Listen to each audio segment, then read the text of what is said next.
Hello and welcome to the Convict Diaries. Do you remember last time we were together we travelled to Van Diemen's Land, known today as Tasmania, the island that sits just below mainland Australia, home of the now extinct thylacine, better known as the Tasmanian tiger, and the Tasmanian devil. Back in the day it was also the home of the Macquarie Harbour penal colony, which was established on the southern tip of Tasmania on a peninsula surrounded by water and was rumoured to contain sharks. This was a place where relentless hard work was the lot of the convicts as they logged hue and pine forest for shipbuilding and furniture making, and where floggings were commonplace. This workhouse had a reputation as a very harsh place. It was also a place where few attempted to escape from, and if they did, once they left the relative safety of the workhouse, few succeeded to re-emerge from the bush alive.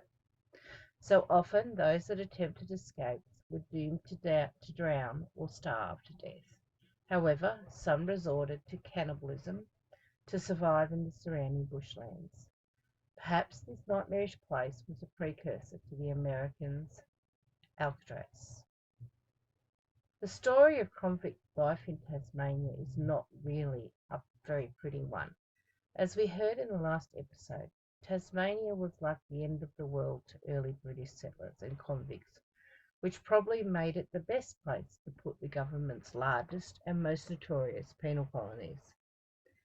Tasmania became infamous, with many ditties and tales of fear and foreboding circulating around the peoples of the day. The anonymous street ballad of the time, The Female Transport, really captures the fear and anxiety associated with the place that would become synonymous with a convict hell. This stanza in particular: every night when I lay down, I wet my straw with tears, while wind upon that horrid shore did whistle in our ears. Those dreadful beasts upon that land around our cots do roar. Most dismal is our doom upon Van Diemen's shore. Tasmania's first settlement was built at Risdon Cove in 1803, but in 1804 the prisoners were moved to Sullivan's Cove, soon to be known as Hobart. So this week's entry, like a lot of history, is quite interesting, confusing and infuriating. For try as you might, it is hard to join the dots perfectly. So with two convicts known as Thomas Jefferies being around at the same time, they have often been confused over time. But this is how I see it.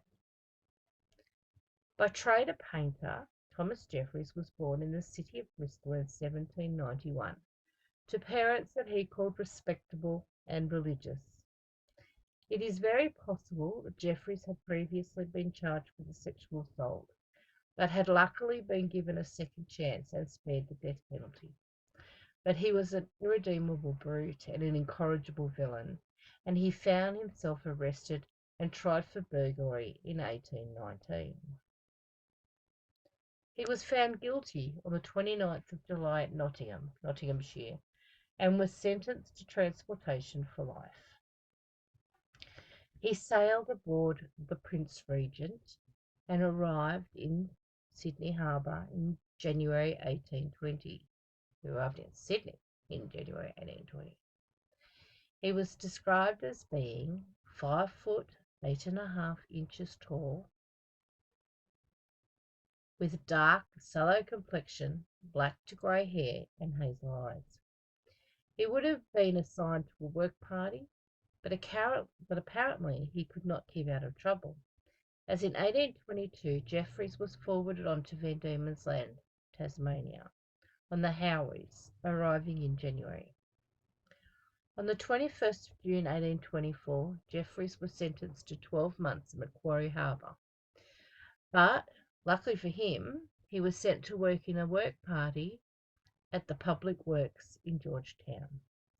He absconded from there on the 1st of February 1825, and once recaptured, After a named period, he was sentenced to 50 lashes and hard labour in the jail gang.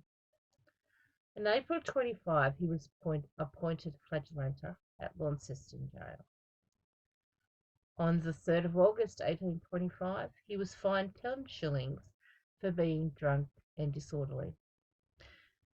Jefferies was a violent sexual offender, and on the 25th of August 1825, he was fined half of his salary for falsely imprisoning and assaulting Mrs. Jessup. In October, he was fined £1 for taking a female prisoner out of the watch house. Both he and the female convict was fined, despite the fact that she probably was not a willing participant.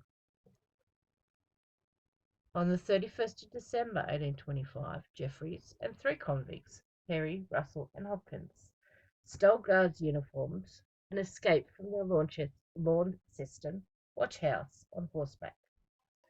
They robbed the hut of Mr. Barnard and then broke into the house about 5 miles from Launceston belonging to Mr. Tibbs, a settler. Tibbs had a wife and a 5-month-old child.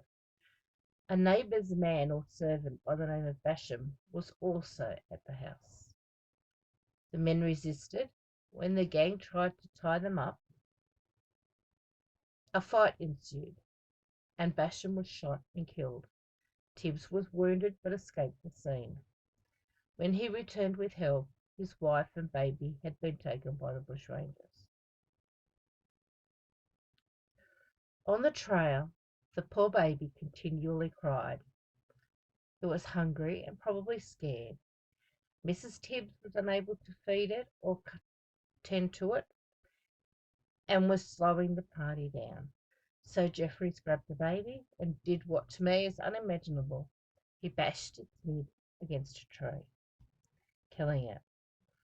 I cannot imagine how Mrs. Tibbs felt. I'm sure she was shocked to say the least, also horrified and devastated by the death of her baby and the brutality of the man that had ended his life.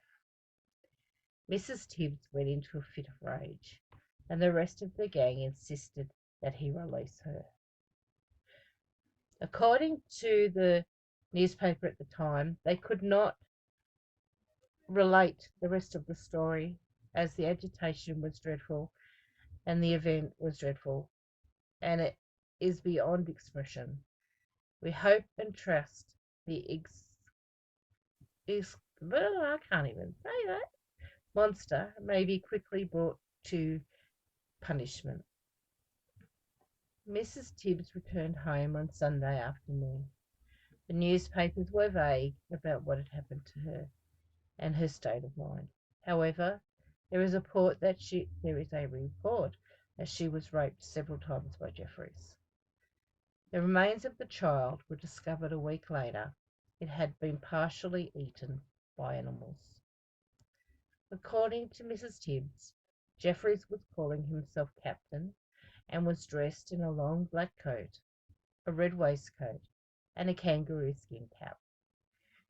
It has been reported in the Hobart Town Gazette that the next murder Jefferies committed was that of Baker of Georgetown. He compelled the man to carry his knapsack, and then he deliberately shot him as he walked with it on his back. The time went on, and it wasn't long before the 4 convicts had run out of food. They managed a sheep, but that was not enough, so they cast lots to see who should die. The lot fell upon Russell, but he didn't believe his companions to be earnest, and therefore he found a convenient place and lay down and composed himself for sleep. Jefferies took advantage of his defenceless condition and shot him through the head. He and his remaining associates lived on the flesh for 4 days. It was reported in the Hobart Town Gazette of the 27th of January 1826 that when he was asked what he did with the rest of Russell's corpse, Jefferies said it was cut into steaks and fried up with the mutton from the sheep they stole. On the 11th of January 1826, Jefferies shot a constable from Georgetown through the head.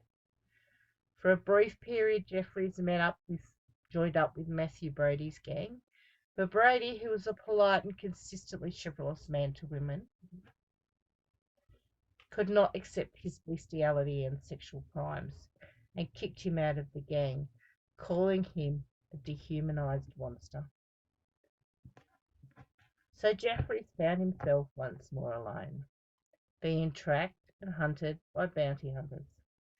When he was approached by John Batman and his posse on the 23rd of January 1826 on the banks of the South Esk River near Evandale, Jefferies gave up without a fight.